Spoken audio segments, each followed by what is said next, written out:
थानेसर के city police station में 2 अगस्त 2020 को 406, 506, 420, 120 बी आईपीसी में एक एफआईआर दर्ज होती है।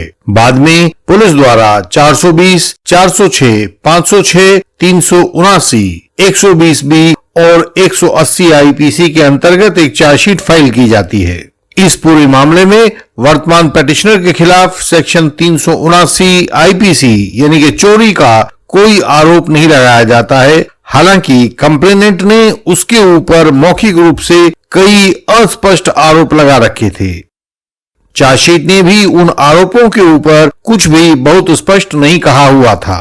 इस चार्जशीट पर सीजेएम कुरुक्षेत्र ने 18 जुलाई 2022 को आरोपियों पर चार्ज फ्रेम कर दिया। इस चार्ज फ्रेमिंग को वर्तमान पिटिशनर ने सेशंस कोर्ट में चुनौती दी तो सेशंस कोर्ट ने 27 सितंबर 2022 को वह रिवीजन डिसमिस कर दी। जैसा कि सबको मोटिवेट किया जाता है, इनको भी कहा गया कि चलो हाई कोर्ट चलते हैं, वहां 482 के अंतर्गत क्वेश्चन करवा के लाएंगे। लेकिन अपने 11 नवंबर 2022 के ऑर्डर द्वारा हाई कोर्ट ने भी इस मामले में क्वेश्चन से इनकार कर दिया और कहा कि इस मामले में क्वेश्चन नहीं की जा सकती है। इस तरह इस केस की पार्टीज सुप्रीम कोर्ट के सामने पहुंच गई। सुप्रीम कोर्ट के सामने इस वर्तमान अपील के दौरान अपलेंट पिटिशनर ने कुछ अतिरिक्त दस्तावेज फाइल करने की मांग की। उसकी मांग सुप्रीम कोर्ट के द्वारा मान ली गई। 3 या 4 दस्तावेज पिटिशनर की तरफ से फाइल किए गए और हर एक दस्तावेज में काफी सारी डिटेल्स दी गई थी और पिटिशनर का कहना था कि ये दस्तावेज उसकी बेगुनाही का सबूत थे। जैसा कि सुप्रीम कोर्ट हमेशा कहता है कि क्वेश्चन में दस्तावेजों का क्या काम, किसी दस्तावेज की जरूरत होना ही यह दिखाता है कि यहाँ ट्रायल की जरूरत है, क्योंकि दस्तावेजों में फैक्ट्स होते हैं और जहां भी फैक्ट आएगा उस फैक्ट की बात को माना या ना माना जाएगा यह ट्रायल के द्वारा होगा। तो सुप्रीम कोर्ट ने उन दस्तावेजों पर भी कोई ध्यान नहीं दिया जो पिटिशनर ने फाइल किए थे। उन सब दस्तावेजों को तिलांजलि दे दी। यहां सब व्यूअर्स को भी देखना चाहिए कि जो लोग अपने अच्छे अच्छे कागजात दिखाकर अपने आरोपों की क्वैशिंग चाह रहे होते हैं वे गलत बात चाह रहे होते हैं। इस केस का नाम था Supriya Jain versus state of Haryana, criminal appeal number 1780 of 2023। ये एसएलपी क्रिमिनल नंबर 3662 ऑफ 2023 में लगाई गई थी। इसे जस्टिस एस रविंद्र भट्ट और जस्टिस दीपांकर दत्ता की बेंच ने 4 जुलाई 2023 को डिसाइड किया था। सुप्रीम कोर्ट ने क्वेश्चन के बारे में अपनी शक्तियों का अनेक निर्णयों में उल्लेख किया है और वो निर्णय समय समय पर हमने आपके सामने भी प्रस्तुत किए हैं। इस केस में भी सुप्रीम कोर्ट ने हाई कोर्ट की उन शक्तियों का वर्णन करते हुए कहा कि सुप्रीम कोर्ट ने अपने एक पुराने निर्णय अमित कपूर वर्सेस रमेश चंद्रा 2012 नो SCC 460 में कुछ बातों का हवाला दिया था। उस केस में क्वेश्चन के उद्देश्य से कोर्ट की शक्तियों का उल्लेख करते हुए सुप्रीम कोर्ट ने कुछ पॉइंट्स दिए थे। वे पॉइंट्स हम आपके सामने प्रस्तुत करते हैं। पहला पॉइंट, कोर्ट के पास सेक्शन 482 CRPC में अपरिमित शक्तियां हैं, लेकिन इनका प्रयोग पूरी मितव्ययिता के साथ व देखभाल करके करना चाहिए। दूसरी बात सुप्रीम कोर्ट ने कही कि कोर्ट को देखना चाहिए कि क्या सफाई दिए बिना भी, जैसे अभी इस केस में डिफेंस के कागजात दिए गए थे कि देखिए हम बिल्कुल बेगुनाह हैं, क्या सफाई दिए बिना भी इन आरोपों से अपराध का निर्माण होता हुआ दिखाई देता है। अपराध ना बनने पर क्वेश्चन की जा सकती है।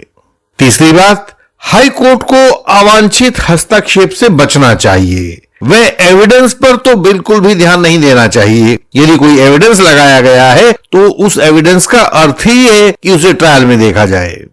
चौथी बात, भीषण अन्याय जैसी चरम परिस्थितियों को छोड़कर अन्य सामान्य परिस्थितियों में कोर्ट को केस की शुरुआत में ही उसे खत्म कर देने की प्रवृत्ति से बचना चाहिए। केस चलेगा, ट्रायल होगा तो बहुत सारी बातें निकल कर आएंगी, तो इसे शुरुआत में ही खत्म करने की प्रवृत्ति से बचना चाहिए। पांचवी बात, यदि कोई कानूनी बंदिश आरोपी के पक्ष में केस चलाने को लेकर है और उस केस चलाने का विरोध कर रही है तो भी क्वेश्चन का आधार बनता है और क्वेश्चन कर देनी चाहिए। छठी बात, कोर्ट को आरोपी की आजादी और कंप्लेनेंट के आरोपी पर केस चला सकने के अधिकार के बीच में संतुलन बनाना होगा। वह अपनी मुक्ति चाहता है और वह अपना न्याय चाहता है। तो न्याय और मुक्ति के बीच में एक संतुलन कोर्ट को देखना होगा। सातवीं बात, कोई भी पार्टी हो, कोर्ट की प्रक्रिया को किसी अनुचित उद्देश्य के लिए या गैर कानूनी मकसद पूरा करने के लिए इस्तेमाल करने नहीं देना चाहिए। आठवां पॉइंट है, यदि लगाए गए आरोप किसी सिविल विवाद की ओर इशारा करते हों तथा उनमें क्रिमिनल तत्व मौजूद ना हो तो ऐसी स्थिति में भी क्वैशिंग का रिलीफ दे दिया जा सकता है। नवीं बात, रिकॉर्ड पर उपलब्ध एविडेंस के आधार पर कोर्ट को कोई निष्कर्ष निकालने से बचना चाहिए कि आरोपी को दोषी पाया जा सकता है या नहीं पाया जा सकता है, क्योंकि क्वैशिंग के केसेस का मूल सिद्धांत यही है कि एविडेंस की देखभाल क्वैशिंग के समय पर या क्वैशिंग के उद्देश्य के लिए बिल्कुल नहीं की जा सकती है। 10वीं बात कोर्ट ने बताई, क्वैशिंग की पिटीशन को डिसाइड करते समय एविडेंस को लेकर एक संपूर्ण व सारगर्भित इंक्वायरी भी नहीं की जानी चाहिए कि क्या आरोपी के बरी हो जाने की संभावना है, क्योंकि रिकॉर्ड का कोई भी एविडेंस क्वैशिंग के समय नहीं देखा जा सकता है, यह नियम है। 11वीं बात, ऐसा भी नहीं है कि आरोप सिविल प्रकृति के हो तथा सिविल दावा भी कोर्ट में चल सकता हो, केवल इसी आधार पर क्रिमिनल केस की क्वैशिंग की जाए। केवल इसी आधार पर क्रिमिनल केस की क्वैशिंग नहीं की जा सकती है।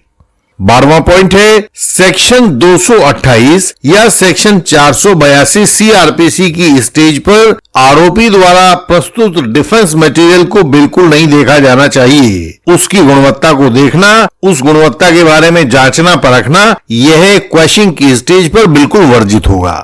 13वीं बात जो कोर्ट ने बताई वह यह है कि सतत प्रोसिक्यूशन के नियम से देखने पर क्वैशिंग ऑफ ए चार्ज एक अपवाद होता है। पूरा प्रोसिक्यूशन निरंतर चलना चाहिए और इसमें यदि क्वैशिंग दी जाती है तो यह एक अपवाद स्वरूप बात होती है। बराबर संभावना वाले केस में कि जहां क्वैशिंग भी हो सकती है और नहीं भी हो सकती है, बराबर संभावना वाले केस में प्रोसिक्यूशन को तरजीह दी जानी चाहिए। 14वीं बात सुप्रीम कोर्ट ने बताई कि यदि सेक्शन 173(2) सीआरपीसी में फाइल की गई चार्जशीट में कोई कानूनी डिफेक्ट भी है तो भी कोर्ट के पास चार्ज फ्रेम करने की कानूनी शक्ति रहती है। यानी कि यदि उस चार्जशीट में कोई छोटा मोटा डिफेक्ट भी है तो ऐसे में भी क्वैशिंग ना करके उससे चार्ज फ्रेम करने की दिशा की तरफ आगे बढ़ाया जाना चाहिए। 15वीं बात है कि ऊपर बताई गई इन सब बातों का ध्यान जिस केस में abuse of process of the court दिखाई देता हो वहां पर कोर्ट को क्वैशिंग की अनुमति दे दी जानी चाहिए। अर्थात जहां इंग्रेडिएंट्स पूरे ना होते हो लेकिन फिर भी किसी अपराध का केस चलाया जाता हो तो उसे abuse of process of the court कहते हैं। तो वहां ऐसी स्थितियों में क्वैशिंग की परमिशन दी जा सकती है। इन सब 15 आधारों पर विचार करने के बाद सुप्रीम कोर्ट ने कहा कि अपराध अलग होता है और अपराध करने की साजिश उससे बिल्कुल अलग होती है। इस पिटिशनर के विरुद्ध यदि अपराध का आरोप बहुत स्पष्ट नहीं है तो भी साजिश का आरोप तो स्पष्ट है। अतः इसके केस में क्वैशिंग दिए जाने से उपरोक्त सब मूलभूत सिद्धांतों का उल्लंघन हो जाएगा। इसलिए यह याचिका अस्वीकार की जाती है और इसमें क्वैशिंग नहीं दी जाती। यहां आप सब व्यूअर्स भी देख रहे होंगे कि इंडियन लीगल सिस्टम ने आपको समय समय पर अनेक वीडियोस में यह दिखाया है और बताया है कि क्वैशिंग का रिलीफ कोर्ट में सबसे कम मिलने वाला रिलीफ है।